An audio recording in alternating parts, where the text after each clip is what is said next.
Hello. Hi. Hi, Rose. How are you doing? Good, how are you? Good, thank you. Oh, yeah, thank you. That would be amazing. Thanks, Kimberly. Legend. Oh, thank you so much. I sewed it this morning. You heard it here. So we were talking to Rob a little bit about the idea that this world of zombies now, that Liv and Major might be kind of tempted. It's like, who do you choose, the zombies or the humans? For Liv, do you think that's how are you feeling about playing that kind of dynamic with Liv?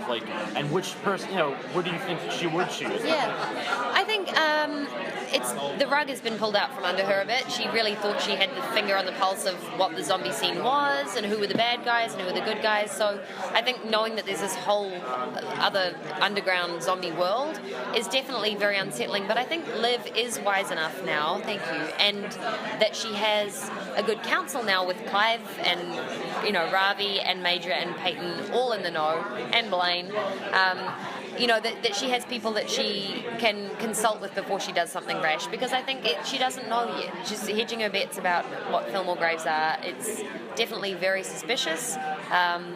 Vivian Stoll doesn't seem like the kind of girl you'd want to bring home to your parents for dinner, but it's not black and white to her. I think she doesn't want to antagonize anyone too quickly. Thank you. We'll see return of Liv's family now that we're I hope so, yeah. I want to see more of Liv's family. I also want to see her dad. We don't know anything about her dad. So today it's just been kind of like a casting call. We're saying, what is anybody's great idea for who could play Liv's dad? My pitch is Bill Murray. I'm sure he's going to just jump at the opportunity. So, but if anyone's got suggestions, I think that would be a really fun role to cast. Who was your favorite brain to play last season? Which is your favorite parent? It's a little bit one of those to me, because there are such different things that appeal in each one. I mean, in terms of equipping myself as a human, it was fun to learn, the magician brain was really fun to play. I got to see behind the curtain and learn magic tricks. I can impress my niece and nephew now. That stuff is really cool. But in terms of being on set, I think the erotic literature writer was hilarious. The librarian, sexy librarian. We had so much fun. I mean, I just wind Raoul up. He's like a brother anyway. So doing that with him and Malcolm was a good, very silly opportunity on set. So there's different perks for each brain. In what show do you ever say that?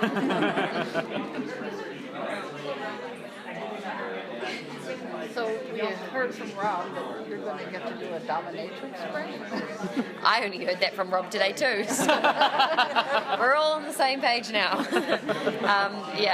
They love throwing some curveballs at me. It's going to be fun. I think it'll be a very hilarious one. I'm curious about how she'll fashion her brains to eat that week, how she's going to cook them.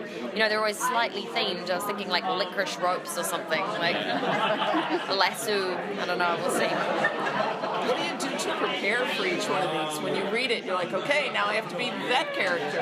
Yeah, it's a very fast turnaround, so my prep's pretty limited, but I look up clips. I mean, YouTube, the internet is a great resource. I have friends who work in different industries, which has been really helpful. Growing up, not all my friends are actors, so I've got friends who are paramedics and sign language interpreters and, do all different sorts of jobs, that therapists, people I can kind of ask for outside input. And sometimes that's great, rather than just bouncing it off with other actors and other creators. It's nice to kind of get somebody who's on the ground, seeing these things to get actually their take. doing it. Yeah, for sure. So I do a lot of those kind of conversations. And then it's like improv in some ways. We play on the day, we kind of work it out as we go, and we have to make really fast decisions. And it's sort of what I love about it. I'm quite free like that, so that's fun.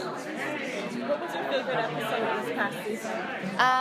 I thought the finale was pretty great. I loved our finale. It was definitely a change of tone in some ways, but what I think is so clever about these guys, they write to that. I would buy that we will bring back in all the comedic elements and bring back in those things. It was high stakes. There are high stakes. But it just served, it worked really well for like a 2-part finale to go out with like all the stunt sequences and for us to explore the zombie thing more. And got Rob Thomas, the singer, which was just so fun. Yeah, I thought it had a lot of elements that made it pretty special. Yeah. Can you tease anything about Major and Liv's relationship now, especially now he's a zombie again? I would say Major and Liv, I certainly hope they don't have a dynamic in episode 2 because they eat the brains of a father and daughter. Liv is the father and Major is the angsty teenage daughter. So I would say it's pretty platonic immediately, and I hope they don't rush into anything and burn out again. I mean, they're great friends. Ultimately, I think they could be a wonderful relationship, but right now they're dealing with a zombie underworld. Like, there's stuff at play that needs to be addressed, you know? Last question.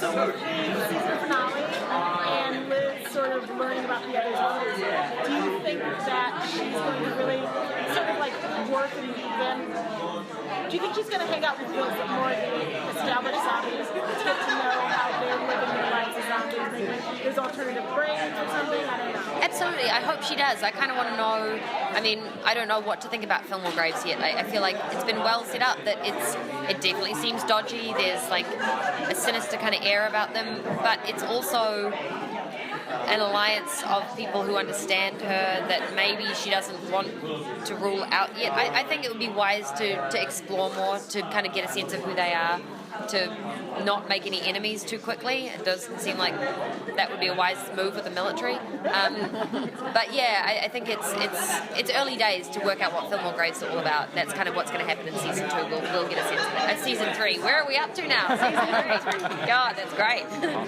Thank you so much, guys. Thank you so much. I appreciate it. Thank you.